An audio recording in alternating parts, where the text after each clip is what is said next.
I remember when we were little, we would play games with our friends for hours, believing that if a bite mark appeared on our body, it was a spider and we would turn into Spider-Man. We used to play games for hours, convincing ourselves that we could predict dangers or shoot webs like Spider-Man. Nowadays, when you see what 6-year-olds do to get TikTok clicks from men the size of donkeys, it makes you a little sad.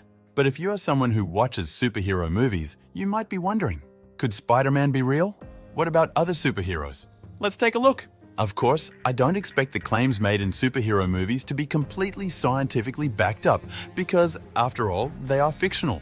But still, in many cases, comic book writers or screenwriters prefer to list the reasons why a hero is a superhero in order to make them more realistic and to provide a background story. As you all know, for Spider-Man, this bites a mysterious character named Peter Parker. It happens through a radioactive spider. And this is where our journey into the science of superheroes begins. Even though chemicals like venom or saliva enter your body during an animal bite, the chances of changing your genes are almost zero. These large molecules can't enter your cells and reach your protected DNA in the cell nucleus and make any changes there, no matter how active the spider that bit you is. If we are looking for a way to fit into the Spider-Man story, we need something that can inject genes into cells. We call this a virus. As you know, viruses themselves are not alive, so they can't reproduce in the way we know how in other species. To reproduce, they need another living cell, such as a bacterial cell, a human cell, or a spider cell. After injecting their genes into the cells of this host, they copy their genes using the host cell's metabolism. Thus, they can make thousands or even millions of copies of themselves.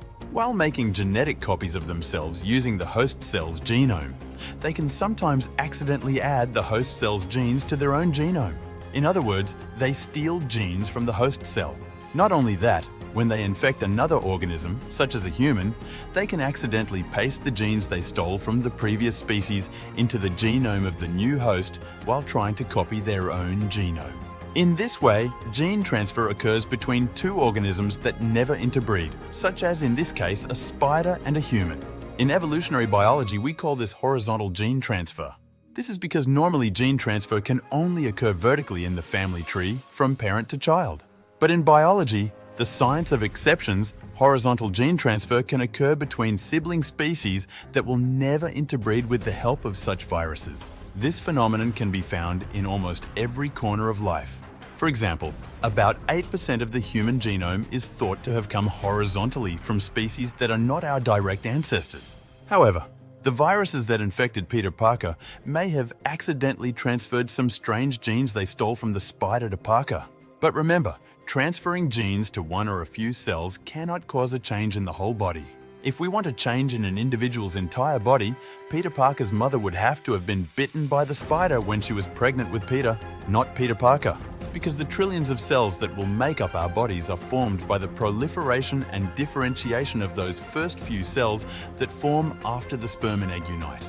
If the genes transferred from the spider can infect the first few hundred cells that will make up Peter, then all of the next trillions of cells will inherit these mutant genes, so that it will develop stronger muscles, have spider senses, and borrow other characteristics associated with Spider-Man from the spider. In addition to all these challenges I mentioned, the additional genetic load that viruses can carry is also limited. In most cases, a virus can only carry enough genes to produce one or at most a few additional proteins. Therefore, Peter Parker would not have access to a sufficient number and variety of gene cells to produce all the drastic changes he would need to become Spider-Man. So far, that's just the spider bite part. Because for Spider-Man, it all starts with that bite. As you can see, it's unlikely that a human being could become a superhero in this way. But let's leave that aside for now to move on to other topics and assume that somehow the right number and amount of mutant spider genes can be transferred to Peter. Do you think Peter Parker could use his spider traits in this way? There are a few things that set Spider-Man apart from other superheroes. The first is, of course, his ability to produce spider webs and use them to carry his weight at very high speeds. Secondly, he has extremely flexible and powerful muscles. The third is spider sense, also known as the spider without you. And fourth, of course, it can climb walls. We can discuss each of these individually. First of all, spider webs are indeed one of the most durable materials in the world. For example, Darwin's shell spider, also known as Darwin's Chiropteris. The tensile strength of the thin web spiders weave, the ability to resist loads placed on them in such a way as to stretch them, is about 1.3 gigapascals. By comparison, the tensile strength of steel, the first material that comes to mind when we think of durable materials, is between 0.2 and 2 GPa. So some spiderwebs are stronger than steel. Think of it this way. A spiderweb as thin as 1/10 of a human hair is enough to prevent an insect from flying at 25 kilometers per hour. If we weave this web only 2-3 centimeters thick, it will be strong enough to prevent even an F-16 from flying at full speed. Yes, I'm making an estimate here, but wait, that's not all. A meter length of steel can only stretch between 1 mm and 15 mm before breaking under load. A spider web of the same length can stretch on average 25 times more than steel before breaking, or 20 cm. It can hold 30 to 80 megajoules of energy per cubic meter, so it can absorb the extremely high energy of a bullet. A spider web of the same size can absorb up to 150 mJ of energy. Spiders can lift 50 times their own weight, but that doesn't mean a 70-pound spider can lift 3.5 tons, because as animals get bigger, proteins like actin and myosin, which provide muscle strength, only grow in 2 dimensions, proportional to the square of their body size. But the mass they have to carry suddenly grows in 3 dimensions. In other words, it becomes as big as the cube of their body size. So, as animals grow, the load they can carry in proportion to their body size becomes smaller and smaller. For example, as I said, spiders can lift 50 times their mass, while non-muscularized humans can only lift half to 75% of their mass. Even elite weightlifters usually cannot lift more than 3 times their mass. In the movies, it's made to look like an easy task, but in reality it's actually very difficult to throw the web tens of meters away at tens of kilometers per hour. This is not because the web is heavy. On the contrary, the 4 or 300 meters of web that we calculate will be produced in 10 seconds has a mass of only half a gram. The spider web is an incredibly light material, which makes its durability even more incredible.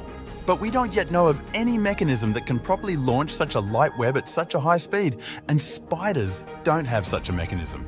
For example, the Darwin's crustacean spider I mentioned is one of the spider species that can shoot its web the farthest. It can spray up to 25 meters. But as you can see, this web is not as elegant as Spider-Man's, and it moves very slowly. This is a big problem for Speedy. Maybe that's why Peter Parker, as a scientist in many Spider-Man movies and comics, develops the web slingshot mechanism and web chemistry. That's how this problem with Hocus Pocus is overcome. What about the famous Spidey senses? This part is very possible. The hairs covering spiders' bodies are extremely sensitive to sound vibrations and changes in air pressure. This is how they recognize danger. They can sense danger before it comes.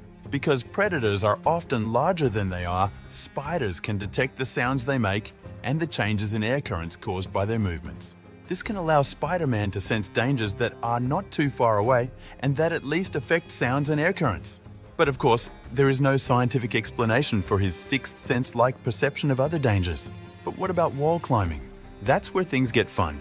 Spiders such as arachnids and reptiles such as gecko lizards can easily cling to any surface thanks to thin, hairy structures that have evolved at points of contact, such as the tips of their fingers. If you look at the feet of geckos, for example, you'll see that their toes have folds called lamellae. If you get closer to them, you'll see that each one is divided into micrometric sections of hundreds of tiny hairs, which we call tightly woven matrices. Each one has separate bristles called spatulas. At the end of the patch is a mushroom-like head that can be as small as 200 nanometers. These nanometer-sized bristles greatly increase the area where the lizard can touch the wall, gluing it to the wall. Thanks to the van der Waals forces it encounters when it encounters molecules in the microscopic recesses of the wall. Thanks to these layers of serratia ranging from macro to nano, both lizards and spiders can easily stick to and even run on very rough and uneven surfaces. Of course, factors that may be overlooked at first, such as the oils secreted by the fingers or the force exerted by the tail, also facilitate this process. But I'll leave that aside for now. As you can see, Spider-Man needs this kind of hair to climb walls. And that's exactly what we see depicted in the 2002 Spider-Man. The thing is that Peter Parker, weighing 70 kilograms, is 700,000 times heavier than a spider, which can weigh as little as 100 milligrams. As you can imagine, being able to hold onto the wall is very important.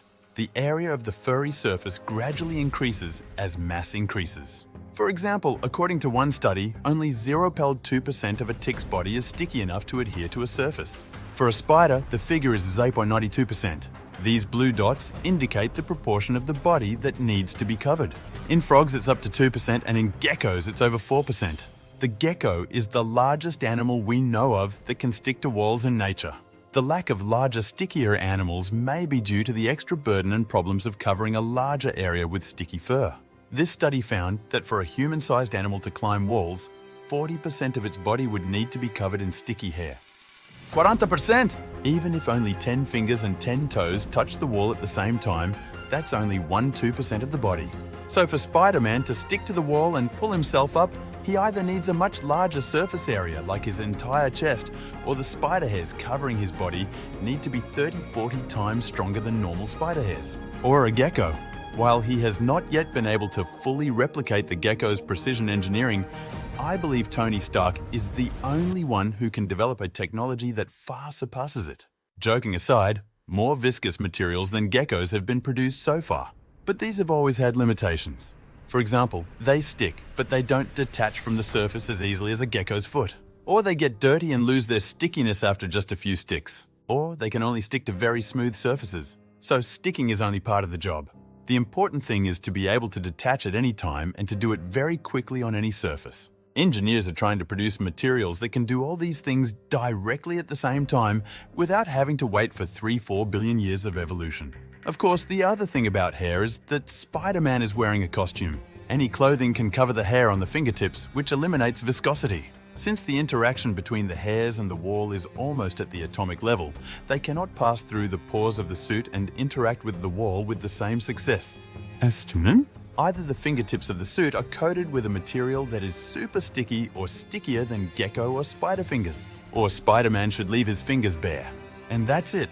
As you can see, Spider-Man is definitely not an impossible superhero, because at least he obeys the basic laws of physics, chemistry, and biology. As with any fairy tale, the facts are a bit distorted. For example, for me, the most impossible thing about Spider-Man is that he can climb walls, or that he can anticipate danger, or that he has very strong muscles. It's that he can shoot his web tens, sometimes hundreds of meters at high speed. But in any case, if for some reason someone decided that they wanted to become Spider-Man, it might be possible to do it with the help of gene editing or materials engineering. So I give Spider-Man a 1 in 5 chance of one day becoming a fully real Spider-Man. As you can see, that's hundreds of times more likely than many other superheroes.